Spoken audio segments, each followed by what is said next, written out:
Hello everybody, welcome to my channel Chapter Chat, and today we are going to read a poem Go and Catch a Falling Star by John Donne. So those who are watching the video, please do subscribe my channel. So let's start now. So as you know, all know, John Donne was a famous English metaphysical poet who was born on 22nd January 1572 and he died on 31st March 1631.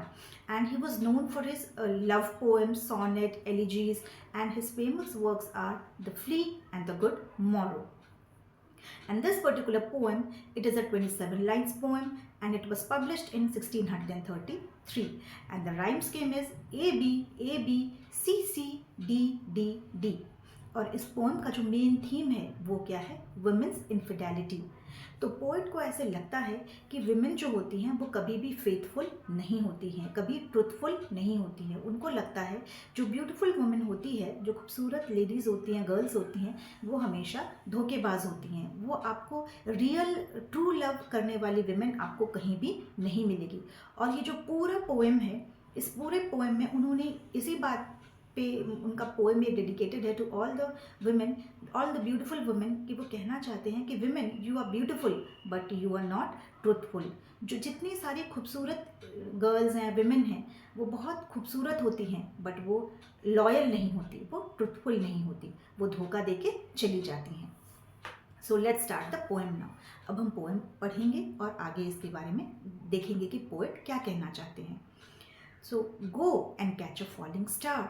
तो ये जो first stanza है, पूरे first stanza में poet impossible task करने के लिए कहते हैं लोगों से पोएट ये कह रहे हैं कि जाओ और ये सब इम्पॉसिबल टास्क जो हैं ये क्या तुम ये कर सकते हो.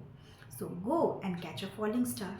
So the poet urges people कि can you go and catch a falling star? But how is that possible? Can you catch a falling star? Definitely not. जो स्काई से जो स्टार्स कभी कभार जो गिरते हैं, क्या तुम उनको पकड़ सकते हो? Obviously not. वो पकड़ नहीं सकते. Get with child a mandrake root. So the poet here again he is telling that with the help of a mandrake root. Mandrake एक ट्री का जड़ होता है, जो रूट होता है, उसके साथ मिलके तुम एक बच्चे को पैदा करो. वो कह रहे हैं with the help of mandrake root go and make a child, and that is quite not possible. एक रूट के साथ मिलके आप एक बच्चे को कैसे पैदा कर सकते हो? That is definitely not possible. Tell me where all past years are. So again the poet is telling कि मुझे बताओ जो इतने सारे साल बीत गए, ये सारे जो पास्ट के जो ईयर्स हैं वो कहाँ हैं? That is all gone. Or who cleft the devil's foot? Or who cleft means something that is divided into two parts, जो बीच में दो हिस्सों में बट जाता है. और यहाँ पे डेविल कौन है? सटैन. तो पोएट कह रहे हैं सटैन के फुट में जो क्लेफ्ट बन गया है वो कैसे बना? क्या तुम्हें पता है कि वो किसने बनाया? Teach me to hear mermaids singing. Poet is telling can you teach me how the mermaid sing? I want to hear. मैं सुनना चाहता हूँ कि ये मरमेड्स हैं, ये कहाँ गाना गाते हैं, मैं उनके गीतों को सुनना चाहता हूँ. और to keep off envy stinging. और मुझे क्या तुम बता सकते हो कि मैं दूसरों से जेलस फील कैसे ना करूं? ये एक नॉर्मल ह्यूमन इमोशन है. जेलस सबको फील होता है, मुझे भी फील होता है, पर मैं इसे बंद कैसे करूं? मैं इस चीज़ को कैसे स्टॉप करूं? And find what wind serves to advance an honest mind. और वो कौन सी हवा है, वो हवा कहाँ मिलती है जो that pushes an honest man to work better. वो हवा कहाँ पे चलती है जो एक ऑनेस्ट मैन होता है उसे धक्का देके आगे लेके जाती है कि तुम और बेहतर काम करो. ये सब जो अच्छी अच्छी चीज़ें होती हैं, ये सब चीज़ें जो होती हैं, पोएट ये सब इम्पॉसिबल चीज़ों को कह रहे हैं, क्या तुम ये कर सकते हो? If thou best born to strange sigh, things invisible to see. So यहाँ पे पोइट कह रहे हैं if you have huge powers, अगर तुम्हारे पास huge powers है, then you can see strange things, invisible things. अगर तुम्हारे पास powers हैं then you can see strange things and invisible things. और अगर ये ऐसा कुछ है तुम्हारे पास, ये सब strange चीज़ें, if you have these qualities, then ride 10,000 day and nights. तो पोएट कह रहे हैं कि तुम जाओ और गो फॉर अ राइड, तुम एक जर्नी में जाओ और फॉर 10,000 डेज एंड नाइट, और उस जर्नी में जाओ और उस जर्नी में 10,000 डेज और नाइट्स तुम जाके जर्नी तुम जाके घूमो, दुनिया घूमो, उस जर्नी में जाओ। Till as snow white hairs on tree. और पोइट यहाँ पे कह रहे हैं तुम, अगर तुम्हारे पास इस इतने सारे अच्छी अच्छी क्वालिटीज़ हैं तो तुम जाओ, एक जर्नी पे तुम निकल जाओ। उस जर्नी पे जाओ जहाँ तुम 10,000 डे एंड नाइट स्पेंड करो उस जर्नी में, और वहाँ पे घूमो फिरो, तुम अपना एक्सपीरियंस लर्न करो। दुनिया की जितनी सारी अच्छी एक्सपीरियंस हैं वो सब तुम लो। टिल यू ग्रो ओल्ड, जब तक कि तुम बूढ़े ना हो जाओ और तुम्हारे बाल जो हैं वो वाइट ना हो जाएं। तुम ये सब एक्सपीरियंस तब तक लो जब तक तुम बूढ़े ना हो जाओ। दाउ व्हेन यू न्यूस्ट विद टेल मी। तो दाउ यहाँ पे होता है, this is thou is old English, तो दाउ का मतलब होता है यू। सो देन फिर पोइट कहते हैं when you will return then tell me, जब तुम वहाँ से वापस आओगे, जब तुम उस जर्नी में चले जाओगे और वहाँ से जब तुम वापस आओगे, then tell me all strange wonders that befall thee. और वहाँ पे tell me all the magical things that you experience and that has happen to you. तो पोइट कह रहे हैं तुम उस जर्नी में जाओ जहाँ तुम दुनिया की सबसे अच्छी, जब इंसान जर्नी में जाता है वो बहुत कुछ सीखता है। हम घर में अपने कंफर्ट जोन में रहते हैं तो वहाँ पे हम चीज़ें नहीं सीख सकते। जब हम बाहर जाते हैं तो हमको बहुत सारी चीज़ें सीखने को मिलती हैं। तो पोइट वही कह रहे हैं, जब तुम बाहर जाओगे तुम्हारे साथ सारी मैजिकल चीज़ें होंगी और उन सब चीज़ों को तुम एक्सपीरियंस करोगे। And swear nowhere lives a woman true and fair.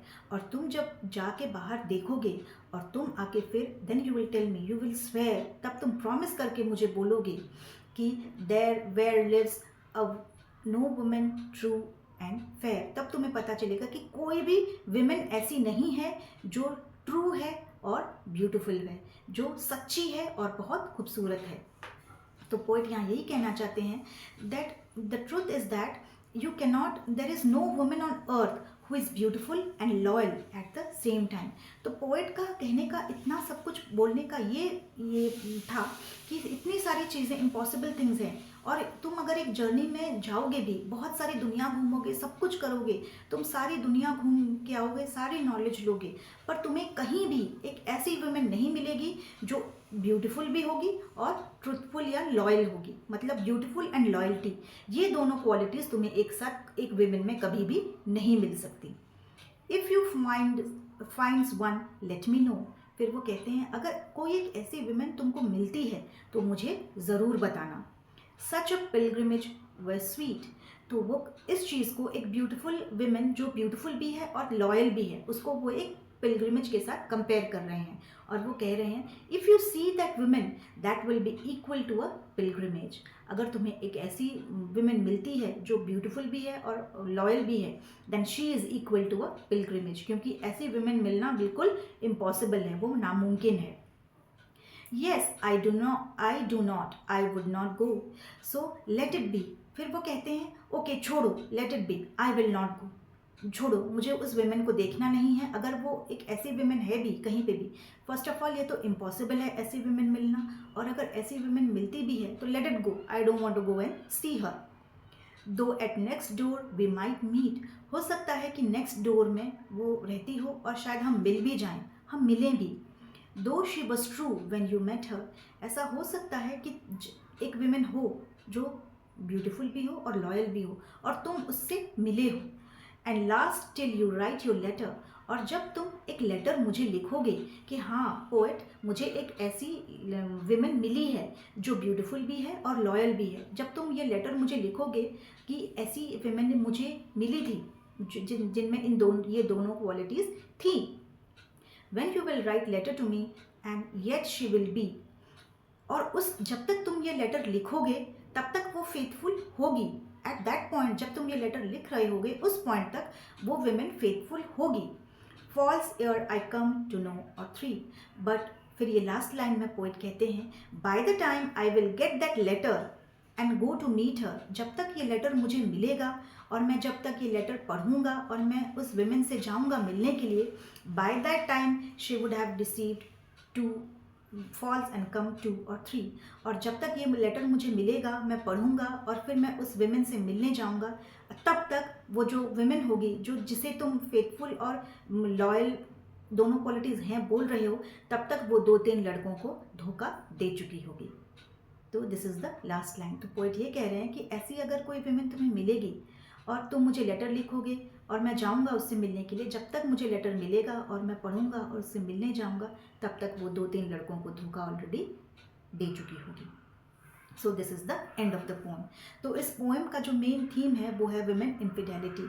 और पोइट ये चीज़ कहना चाहते हैं कि जो विमेन होती है वो तो आइदर ब्यूटीफुल होती है, वो ब्यूटीफुल और जो लॉयल जो बोलते हैं, ये दोनों क्वालिटीज़ विमेन में एक साथ कभी नहीं होती, क्योंकि विमेन जो होती है वो हमेशा धोखा देके वो एक साथ एक मैन के पास कभी नहीं रहती। वो एक मैन को छोड़ के दूसरे के पास चली जाती है, फिर सेकंड मैन को छोड़ के वो थर्ड के पास चली जाती है, फिर थर्ड के पास, ऐसे ऐसे उसका जर्नी आगे चलता रहता है।